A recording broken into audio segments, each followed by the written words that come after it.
Teacher, doctor, engineer और police वाले, ये वो लोग होते हैं जो अपने पेशेवर अंदाज से आम लोगों की जिंदगी को आसान और बेहतर बनाते हैं, सुरक्षित बनाते हैं। टीचर कठिन विषय को आसान बनाते हैं, डॉक्टर मुश्किल बीमारी का इलाज करते हैं, तो वहीं पुलिस वाले लोगों की सुरक्षा के लिए अपना फर्ज निभाते हैं।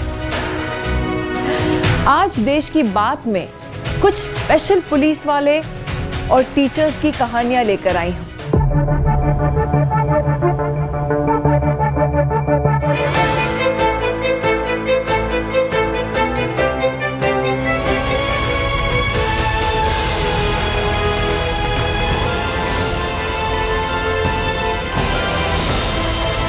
आपको मिलवाती हूँ यूपी पुलिस के एक ऐसे धाकड़ डीएसपी से जो अपने रियल लाइफ को रियल लाइफ में जी चुके हैं। चंदौली जिले में तैनात डीएसपी अनिरुद्ध सिंह की पहचान रियल लाइफ में एनकाउंटर स्पेशलिस्ट के तौर पर होती है और ऐसी ही भूमिका वो फिल्मों में भी निभा चुके हैं। अनिरुद्ध सिंह को उनकी पर्सनैलिटी की वजह से फिल्मों में भी पुलिस अफसर की भूमिका मिल चुकी है। अनिरुद्ध सिंह की जिंदगी के और भी आयाम हैं। वो पुलिस की ड्यूटी करने के साथ ही बेसहारा लड़कियों की शादी करवाने जैसे कई सोशल वर्क्स भी करते हैं।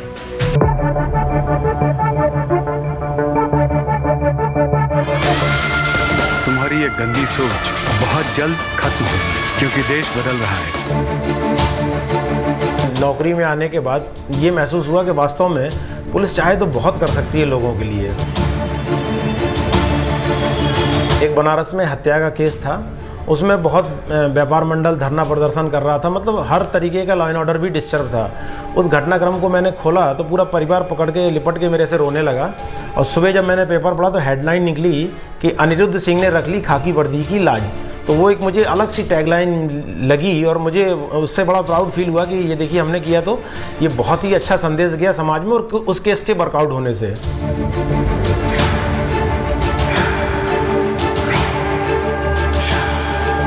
मुख्तार का शूटर था, उसके साथ बहुत हॉट चेज इनकाउंटर हुआ जिसमें मैं और 2 पब्लिक के लोग मरते बचे थे। उनको गोली एग्जिट कर गई थी, मुझे भी एग्जिट कर गई थी पेट से। तो उसके बाद वो मारा गया क्रिमिनल। फिर मैं चंदौली ट्रांसफ़र आया इस डिस्ट्रिक्ट में, तो मेरी नक्सलियों से मुठभेड़ हुई जिसमें इंडिया का टॉप मोस्ट नक्सली उस समय का अलग अलग स्टेट से उसके ऊपर रिवॉर्ड था। 47 हैंड ग्रेनेड रिकवर हुआ था और कई नक्सली पकड़े गए थे, मारा गया। उसमें मुझे आउट ऑफ टर्न प्रमोशन मिला तो मैं जाके इंस्पेक्टर बना।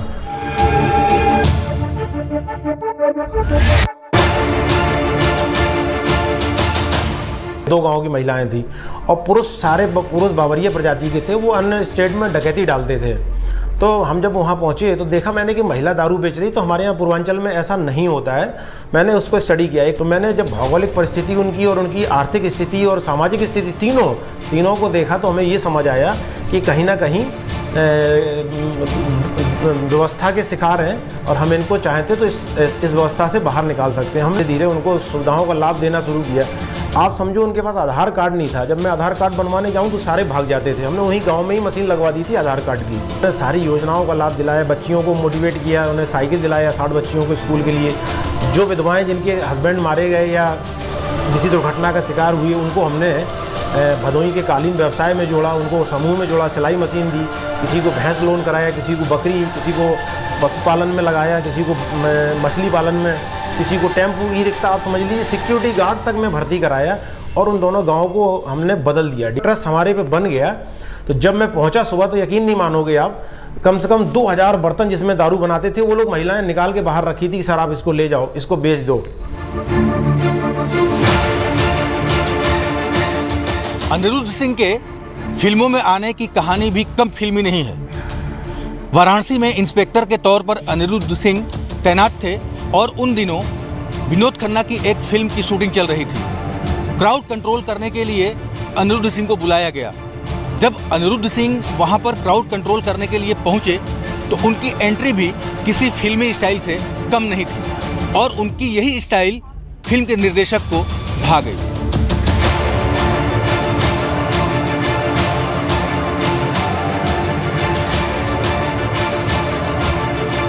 मैं जैसे ही उतरा, चश्मा वश्मा लगा के गाड़ी से उतरा, तो वो फिल्म की शूटिंग ही चल रही थी।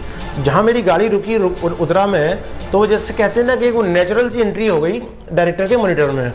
और वो शॉट खत्म होने के बाद डायरेक्टर साहब, प्रोड्यूसर रिक्कू जी प्रोड्यूसर थे और अशोक मुंशी जी, वो लोग पास आए, एक मीटिंग किया कि हम इसमें एक रोल क्रिएट कर रहे हैं, आपको करना है। मैंने उनको कहा यार मैं कहाँ रोल करूँगा, उन्होंने कहा नहीं करना है, पुलिस का कैरेक्टर आता है, कोई यहाँ अप्रोच करता है तो कर लेते हैं।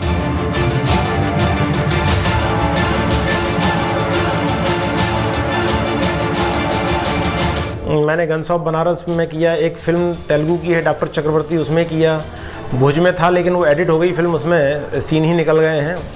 और एक रेडलैंड वेब सीरीज़ है और एक अभी आने वाली है web series mission Kashi, terrorist के ऊपर बनी है, उसमें भी पुलिस कैरेक्टर है।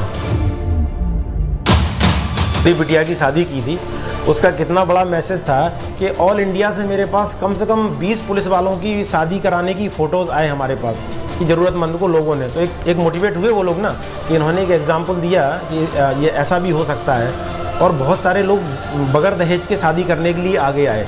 अभी मेरे पास 3 लोग आए हैं, अच्छे लड़के हैं, शादी के लिए हम आगे कराने जा रहे हैं। तो कहीं ना कहीं समाज को आपका अगर अच्छा काम है, आप मैसेज दे सकते हैं, तो डेफिनेटली परिवर्तन आता है।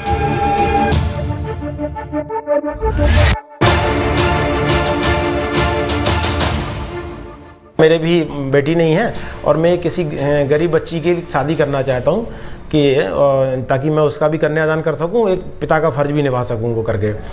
तो दुर्गेश उस दिन से लग गए। उन्होंने एक ऐसा परिवार खोजा जो वास्तव में लेबर मजदूरी के काम करते थे और एक बगैर दहेज की शादी के लिए एक अच्छा लड़का मिल गया। तो एक सहयोग बना और वो एक शादी ऐसी हुई कि समाज में एक एग्जाम्पल सेट हुई। बहुत लोगों ने उसको अप्रिशिएट किया।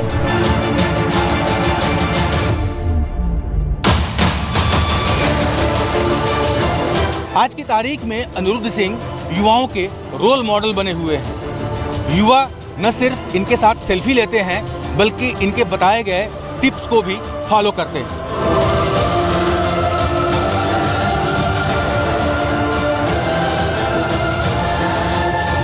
बनारस जब मेरी पोस्टिंग थी तो बच्चे क्या करते थे, क्रिमिनल्स को फॉलो करते थे। तो हम लोगों को लगता था कि यार फिर हम लोग क्या हैं, अगर इनके आदर्श क्रिमिनल्स हैं तो हम लोग क्या हैं फिर। तो उस चीज़ को हमने धीरे धीरे कहीं ना कहीं यूपी कॉलेज या BHU विद्यापीठ, वहाँ से बच्चों को मोटिवेट करना शुरू किया। यहाँ पे भी करता हूँ कि वो आपके हीरोज़ नहीं हैं, असली हीरोज़ हम लोग हैं जो समाज के लिए करते हैं, एक अपना परिवार का त्याग करके करते हैं। और आप गलत रास्ते को या गलत को आप आदर्श नहीं बना सकते हैं। उनको समझाता भी हूँ, कुख्यात विख्यात प्रख्यात का अंतर भी, कि कुख्यात तुरंत हो जाओगे आप इनके साथ जाओगे, विख्यात होने में मेहनत लगती है, समय लगता है। तो एक समझाने का तरीका है जो बच्चों को आता है समझ, और जो पढ़ने वाले हैं वो डेफिनेटली आगे बनते हैं, प्रेरणा लेते हैं। अदरवाइज उनको गलत रास्ते पे जाने से रोकने का एक और मैं आपको तरीका बताऊं। कुछ लोग हमसे नाराज़ हो गए थे। एक राजस्थान में गैंगस्टर मारा गया, बहुत लोगों ने उसकी फ़ोटो प्रोफाइल पे लगा ली अपने, ठीक। उसने कई पुलिस वालों की हत्या की थी। इसका क्या मतलब हुआ, वो किसी भी जाति से आता हो, क्यों मेरी जाति से क्यों ना आता हो, तो क्या हम उस क्रिमिनल को ग्लैमराइज करेंगे? तो फिर आपके आदर्श क्रिमिनल हुआ, मैं नहीं हुआ ना। ये चीज़ हम कहीं ना कहीं युवाओं को समझाने में सफल रहे हैं कि वो नहीं है, अच्छे काम करने वाले आपके आदर्श होने चाहिए, बुरे वाले नहीं।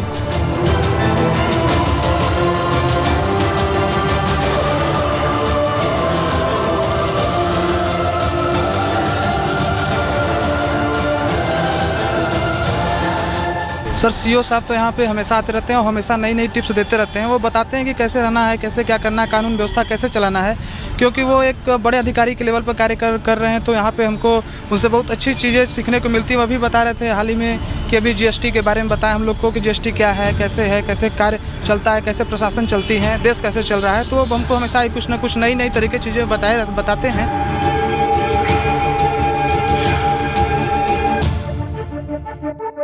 बहुत टफ जॉब है, क्योंकि जितना हम करते हैं उसका हमारे ऊपर आरोप भी लगता है। तो इन सब चीज़ के बीच में एक पतली रेखा होती है, उसमें सच में बहुत टफ जॉब है, क्योंकि हमारी पारिवारिक लाइफ भी डिस्टर्ब रहती है, ना सुबह का पता ना शाम का।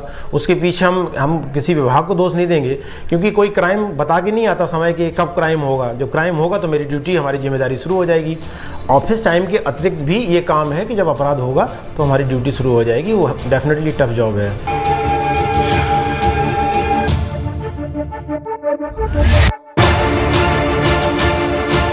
निकालना पड़ता है, समय मिलता नहीं है, किसी भी चीज़ के लिए समय नहीं है, सबका निकालना पड़ता है। मेरा मानना एक जीवन मिला है, जितना कर सको करिए। कहते थे ना कि नेपोलियन सोता नहीं था, वो घोड़े पे चलते भी सो लेता था। तो सो के बर्बाद करने से अच्छा है कि कम सो के ज़्यादा काम करके जाओ।